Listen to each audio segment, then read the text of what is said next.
माध्यम का अपवर्तनांक जितना ज़्यादा होगा वह माध्यम उतना ही सघन माध्यम का काम करती है। आगे हम देखिए आपको क्या है, समतल दर्पण की वक्रता त्रिज्या क्या होती है। याद रखिए समतल दर्पण की वक्रता त्रिज्या यहाँ से ऐसे समतल दर्पण बनाइएगा और यहाँ से प्रकाश किरण आती है यहाँ चली जाती है, फिर दूसरा प्रकाश किरण यहाँ से आएगी यहाँ चली जाएगी, तो यहाँ वक्रता त्रिज्या कहीं बनवे नहीं करता, तो इसलिए समतल दर्पण की वक्रता त्रिज्या अनंत हो जाती है। अगेन देख सकते हैं जल और कांच का अपवर्तनांक कितना, जल का अपवर्तनांक म्यू जो है, जल का अपवर्तनांक कितना, म्यू जल का अपवर्तनांक है 4/3 है, और कांच का अपवर्तनांक म्यू जो है ग्लास का अपवर्तनांक है, ग्लास का अपवर्तनांक जो है ये आपका 3/2। तो क्या पूछ रहा है, जल का अपवर्तनांक कांच के सापेक्ष, तो जल का अपवर्तनांक जो है यहाँ पे जल का अपवर्तनांक कांच के सापेक्ष की ऐसे लिख सकते हैं। तो ऊपर वाला जो है जल का अपवर्तनांक लीजिए और नीचे वाला जो है ऊपर वाला कांच का अपवर्तनांक लीजिए और नीचे वाला जल का अपवर्तनांक। कांच का अपवर्तनांक कितना है 3/2 आपका 2 है, जल का अपवर्तनांक कितना है 4/3 है। आप कैलकुलेशन कीजिएगा तो आपका जो है यहाँ से निकल करके आ सकता है। क्या पूछ रहा है, जल का अपवर्तनांक कांच के सापेक्ष ना, तो जल का अपवर्तनांक कांच के सापेक्ष जल का अपवर्तनांक, तो ये इसको ऊपर रखना है। तो ऊपर रखिएगा तो यहाँ पर देख पा रहे हैं 4/में कितना 4/3 रखेंगे और 2/3 रखेंगे। अब सॉरी ये ऐसा ही होगा ना 2/3 सॉरी 3/2 और गुने में 4/3 कैलकुलेट कीजिएगा। देखिए सॉरी यहाँ पर जो है कांच का अपवर्तनांक जल का सापेक्ष पूछ रहा है, कांच का अपवर्तनांक किसके सापेक्ष, जल का सापेक्ष पूछ रहा है। कांच का अपवर्तनांक जल के सापेक्ष पूछ रहा था, इसका जो फॉर्मूला कैसे लगाएंगे, देखिए कांच का अपवर्तनांक जो है कांच का अपवर्तनांक जल का सापेक्ष पूछ रहा है, कांच का अपवर्तनांक कैसे लिखना है भाई, सॉरी कांच का अपवर्तनांक जल के सापेक्ष, तो जो है म्यू डब्ल्यू ऊपर लिखना, जो नीचे वाला रहता है ऊपर लिखेंगे और जो म्यू जो है जी ऊपर रखना है। तो यहाँ जल का कितना हो गया 4/3 और यहाँ जो है कांच का कितना हो गया 3/2। अब इसको कैलकुलेट कीजिएगा तब 4/3 और गुना हो जाएगा भागा में और ये चला जाएगा 2/3 नीचे, तो आ जाएगा 4 दूनी 8, 8 3 3 9, तो 8/9 ये हो जाएगा। बहुत इंपॉर्टेंट सवाल था, इसको ध्यान में रखिएगा, ठीक है। कांच का अपवर्तनांक जल के सापेक्ष पूछेगा तो ये आपका फार्मूला होता है, कांच का अपवर्तनांक जल का सापेक्ष, ये वाला लिखिएगा, कांच का अपवर्तनांक जल का सापेक्ष, ठीक है, जो पूछता है उसको। अगेन देख लेते हैं, अगेन आपका सवाल क्या है, अगेन ये सवाल आपका क्या है, कहीं से रेडमली एक जो है सवाल लिया गया है। देखिएगा तालाब की तली कुछ ऊपर उठा हुआ प्रतीत होता है, इसका कारण क्या है।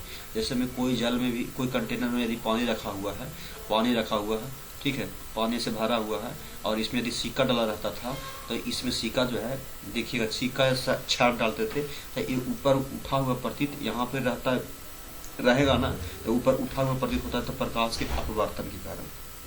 तो इस सवाल का आंसर जो है सी करेक्ट आंसर हो जाएगा। किस कारण वायु का बुलबुला पानी के अंदर चमकता हुआ दिखाई देता है। चमकता हुआ जैसे हम बोलेगा शाइनिंग, तो प्रकाश के पूर्ण आंतरिक परिवर्तन के कारण ये चमकता हुआ दिखाई देता है। इसको शॉर्ट में TIR भी बोलते हैं, total internal reflection of light. अच्छा, क्रांति कोण संगत माध्यम में वह आपतन कोण है जिसके कारण संगत विरल माध्यम में आपतन कोण का मान कितना होता है, तो ये 90 डिग्री होता है, याद रख सकते हैं। अगेन देखिए, अगेन क्या है, पूर्ण आंतरिक परिवर्तन के लिए क्रांतिक कोण के लिए अधिकतम होगा जब किरण किसमें जाना चाहिए, पूर्ण आंतरिक परिवर्तन के लिए क्रांतिक कोण का मान अधिकतम होगा जब प्रकाश की किरण जो है संघन माध्यम से विरल माध्यम में जाना चाहिए, तो कांच से पानी में जाना चाहिए। ये आपका answer number A is correct answer. Again आपका सवाल क्या है, निम्नलिखित में किस दर्पण द्वारा वस्तु का आभासी प्रतिबिंब प्राप्त किया जा सकता है। तो आभासी प्रतिबिंब प्राप्त करने के लिए समतल दर्पण भी आभासी प्रतिबिंब, आपतल भी होता है और उत्तल भी होता है, तो तीनों दर्पण के लिए। तो इस सवाल का जो आंसर हो गया D is correct answer. Again देख सकते हैं, अगेन क्या है, एक पतले प्रिज्म द्वारा प्रकाश का अपवर्तनांक। तो याद रखिए यहाँ जो प्रकाश का अपवर्तनांक है, ये जो फार्मूला था म्यू बराबर आप लोग देख सकते हैं साइन डेल्टा मिनिमम प्लस में ए वाई में 2 और बटा में ऐसे करके एक फार्मूला को देखे होंगे, तो कैलकुलेट कीजिएगा। साइन से साइन कैलकुलेट करने के बाद पता है क्या आता है भाई, तो म्यू -1 और इंटू में ए, v-1 इंटू में a, ये हो गया न्यूनतम विचलन के लिए फार्मूला होता है। इसको चाहे तो आप याद कर लीजिएगा। तो इस बहुत इंपॉर्टेंट है, वो पूछा भी गया 17-19 पूछा गया है। तो इस सवाल का answer B is correct answer. Again आप देख सकते हैं, अगेन क्या है, अगेन देखते हैं प्रकाशिक तंतु जो होता है जिसको बोलते हैं ऑप्टिकल फाइबर, इसको क्या बोला जाता है, ये इसको बोलते हैं ऑप्टिकल फाइबर। फाइबर प्रकाशिक तंतु है। ऑप्टिकल फाइबर किसके सिद्धांत पर कार्य करता है, किस घटना पर आधारित है, तो ये पूर्ण आंतरिक परिवर्तन के सिद्धांत पे कार्य करता है। और निर्मित का ये भी जो है पूर्ण आंतरिक परिवर्तन के सिद्धांत पे कार्य करता है। हीरा का अपवर्तनांक कितना होता है, तो याद रखिएगा। और ये जो तीनों सवाल है, 3-4 सवाल जो है काफी इंपॉर्टेंट है। देखिए ये पूछा गया है, ये पूछा गया है। तो हीरा का अपवर्तनांक जो है ये तो बहुत ही ज़्यादा इंपॉर्टेंट है, और 2.42। अच्छा, हीरा के लिए क्रांति कोण पूछेगा, क्रिटिकल एंगल यदि पूछेगा तो 1 पॉइंट बढ़ा दीजिए तो 24.2 इतना डिग्री होता है क्या, हीरा का क्रांतिक कोण, एक क्रिटिकल एंगल का मान होता है। आगे देखिए, एक उत्तल लेंस है जिसमें या पानी में डुबाया जाता है तो वह व्यवहार करता है। सॉरी, एक उत्तल लेंस है, ये जब पानी में डुबाएंगे तो यह उत्तल लेंस की तरह ही ये व्यवहार करता है। आगे देख सकते हैं सॉरी, अगेन देख सकते हैं, दो लेंस जिनकी क्षमता क्या 5 डायोप्टर है, प्लस 5 डायोप्टर है, और संपर्क में रखा गया संयुक्त। अच्छा, जिनकी क्षमता है, यदि लेंस की दो लेंस जिनकी क्षमता जो है, मान लीजिए क्षमता का मतलब पावर P1 बराबर कितना है 5 डायोप्टर, और P2 बराबर कितना है, ये आपका भी है 5 डायोप्टर है। ठीक है, तो कह रहा संयुक्त, संयुक्त बोलेगा यानी इक्विवेलेंट पावर कितना हो जाएगा, तो P1 प्लस में P2 के बराबर होता है। तो दोनों को ऐड कर देंगे तो कितना हो जाएगा, 5 + 5 कितना होगा 10 डायोप्टर।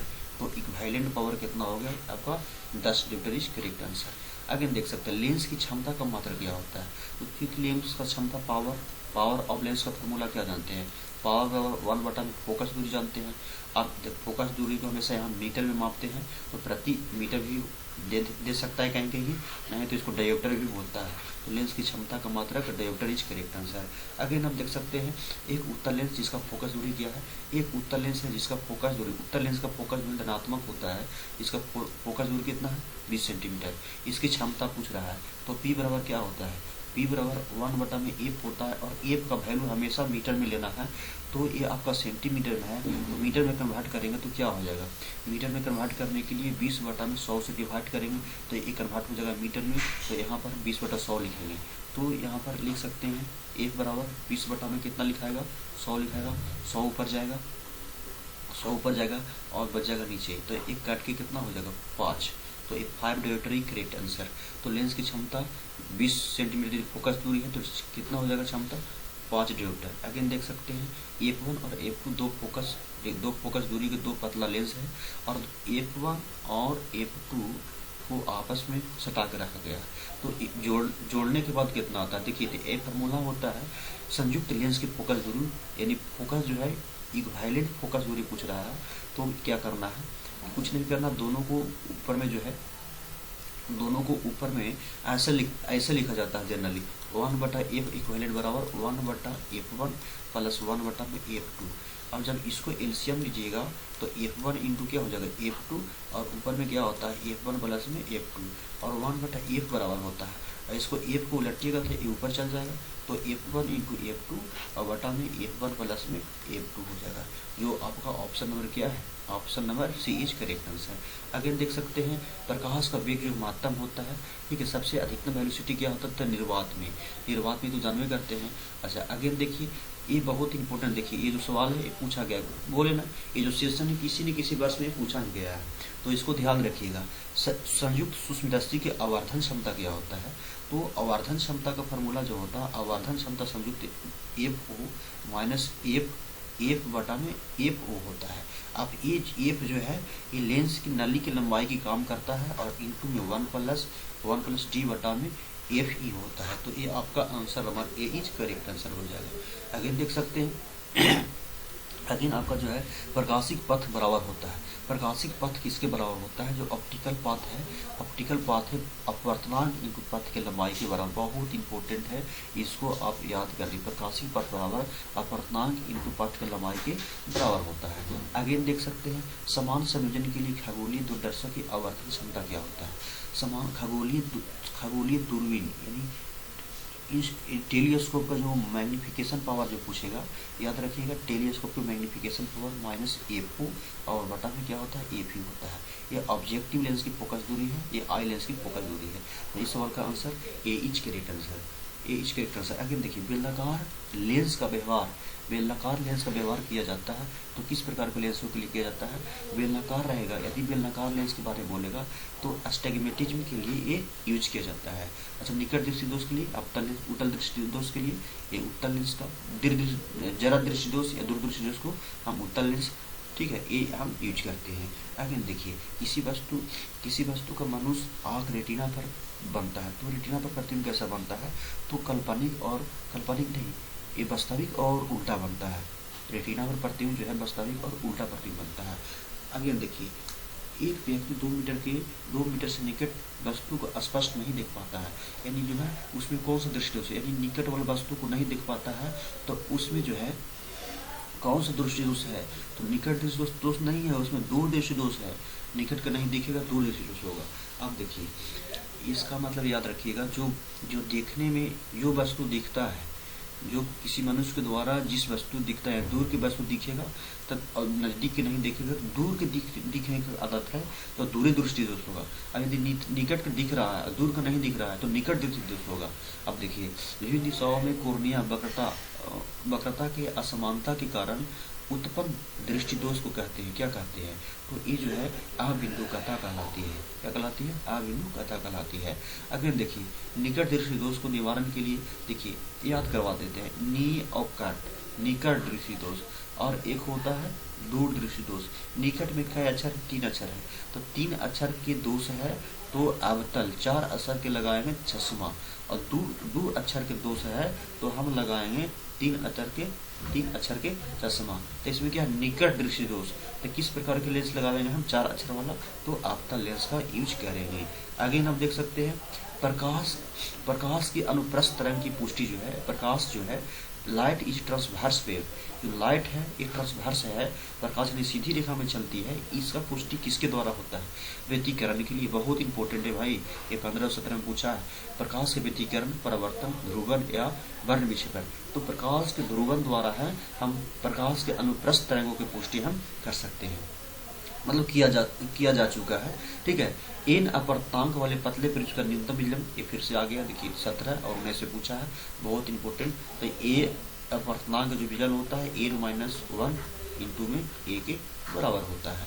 अच्छा अगेन देखिए, अगेन आपको सवाल किया है, एक प्रिज्म एक बरनी, ठीक है, एक बरनी प्रकाश के आपतित होने पर कौन सी घटना होती है, तो एक वर्णी प्रकाश के आपतित होने पर ये जो घटना होती है प्रकाश की व्यतिकरण होता है। एक पतली झिल्ली के रंगीन दिखाई देने का कारण क्या है, सॉरी ये विचलन होता है, एक वर्णी की घटना होता है विचलन होता है, इसी नहीं होगा। एक पतली झिल्ली के रंगहीन दिखाई देने का कारण क्या है, तो प्रकाश के व्यतिकरण है। आसमान का रंग नीला दिखाई देता है, नीला हरा कुछ भी दिखाई दे, कलर के बारे में बोले तो हमेशा प्रकाश के परिकिरण के द्वारा होगा। अच्छा इंद्रधनुष बनने का कारण क्या है, तो इंद्रधनुष बनने का कारण क्या है, प्रकाश का वर्ण विक्षेपण है। अगेन आप देख सकते हैं, अगेन आपका सवाल है, एक सरल सूक्ष्मदर्शी में कैसा प्रतिबिंब बनता है भाई, तो काल्पनिक और सीधा बनता है। प्रकाश वर्ष बहुत इंपॉर्टेंट है, देखिए 2021 में पूछा है, 2023 में आने की संभावना इसका बढ़ जाता है 24 में। प्रकाश वर्ष किस भौतिक राशि का मात्रक है, तो दूरी का मात्रक है। याद रहे लाइट ईयर जिसको बोलते हैं, एक लाइट ईयर में 6.46 गुने 10 की पावर 15 मीटर के बराबर होता है, प्रकाश वर्ष होता है। उत्तल लेंस द्वारा निम्नलिखित में दृष्टि दोष दूर किया जाता है। उत्तल लेंस 3 अक्षर वाला, तो 2 अक्षर का दूरदृष्टि दोष, ठीक है, दूरदृष्टि दोष को हम दूर करते हैं उत्तल लेंस लगाकर। अगेन सवाल है क्या, हाँ एक आध सवाल है क्या, तरंग प्रकाश की से। तो चलिए अगर इस वीडियो के माध्यम से आप लोगों को कुछ भी जो सीखने को मिला होगा तो दोस्तों के पास शेयर कर दीजिए कि हमें भी थोड़ा सा हेल्प मिले। अब देखिए आपका सवाल क्या है, एम द्रव्यमान, ठीक है, अभिवेग के कण का तरंग दैर्घ्य क्या होता है। याद रखिएगा जो होता है आपका जो फार्मूला होता है, याद रखिएगा तरंग दैर्घ्य तो तरंग दैर्घ्य का जो फार्मूला होता है वो लेमडा इक्वल टू एच बटा में एम इंटू वी के बराबर होती है, संवेग के बराबर होता है। तो इस सवाल का जो आंसर होता है बी इज करेक्ट आंसर। किसी बिंदुवत स्रोत से परिमित दूरी पर तरंगाग्र होता है। देखिए ये आपका तरंगाग्र है और इसे परिमित दूरी पर अनंत दूरी जब जाता है ना, ऐसे ऐसे जब तरंगाग्र चलता है तो जाने के बाद समतल हो जाता है, ठीक है, प्लेन हो जाता है, ऐसे ऐसे जाएगा तरंगाग्र, ऐसे जाएगा ना, अधिक दूरी पर जाएगा तो इस समतल तरंगाग्र का निर्माण करता है, तो इसीलिए आंसर हो जाएगा सी। अच्छा, ये क्या है? प्रकाश फोटो इलेक्ट्रॉन की ऊर्जा होता है। प्रकाश में जो फोटो इलेक्ट्रॉन की जो ऊर्जा होता है, याद रखिएगा E बराबर H इंटू न्यू के बराबर होता है। तो न्यू दिया नहीं कहीं, तो याद रखिएगा H इंटू न्यू के बराबर होता है, H इंटू न्यू के बराबर होता है। अब यहाँ से H बराबर न्यू बराबर C बटा में लेमडा होता है, तो HC/y में लेमडा होता है। इसका जो आंसर है कहीं, तो ये आपका देखिए यहाँ पे गलत हो रहा है, HC बटा में ये आपका जो है आंसर लेमडा होगा। E बराबर HC/लेमडा, E बराबर HC/लेमडा, आप याद रखिएगा। तो ये रहा आपका। और सवाल है क्या? तो और सवाल आपका नहीं है। तो फिलहाल वीडियो का ड्यूरेशन थोड़ा लंबा हो जाएगा, तो इसीलिए ये जो है ऑप्टिक्स पर आधारित इतना सवाल थे, ठीक है। तो आपका मैक्सिमम सवाल इस टॉपिक से कवर हो जाएंगे ही, ठीक है। तो प्लीज़ वीडियो को लाइक शेयर एंड सब्सक्राइब कर दीजिएगा, ताकि हमें भी मोटिवेट होकर के नए से नए कंटेंट के साथ वीडियो लाने की कोशिश करूँगा। Thank you very much.